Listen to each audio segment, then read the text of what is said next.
हम अपन चैनल मधुर मिथिला में अहाँ सब गोटे के स्वागत करै छी और आइ एकटा सोहर गाबै छी।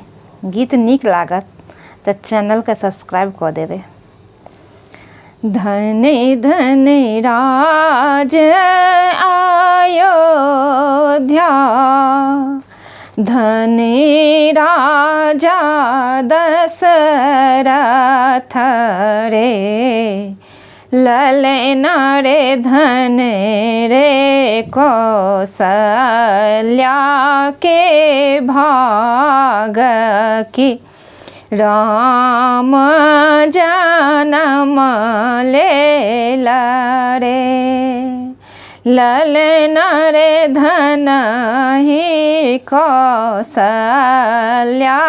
के भाग की, राम जनम लेला रे।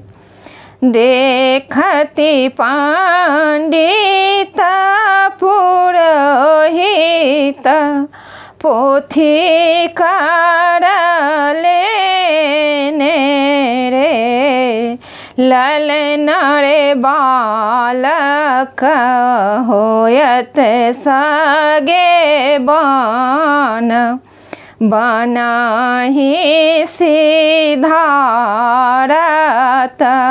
रे, ललन रे बालक होयत सगे आन की, बनाही सिधारत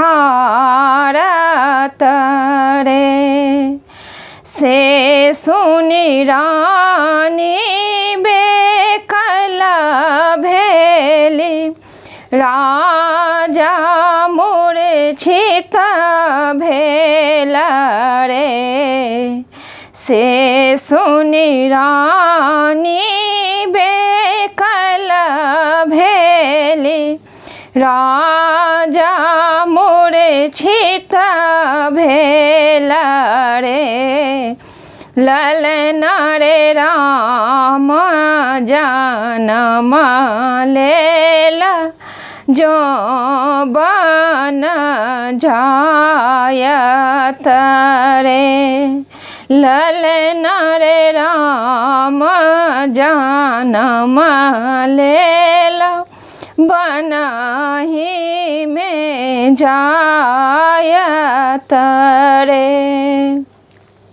मन गुनी रानी हरखित भेली, राजा मुदित भेल रे, मन गुनी रानी हरखित भेली, राजा मुदित भेल रे, ललन रे भले भला राम जनम लेला, बाँझी पाद छूटल रे, ललन रे भल भेला राम जनम लेला, बाँझी पाद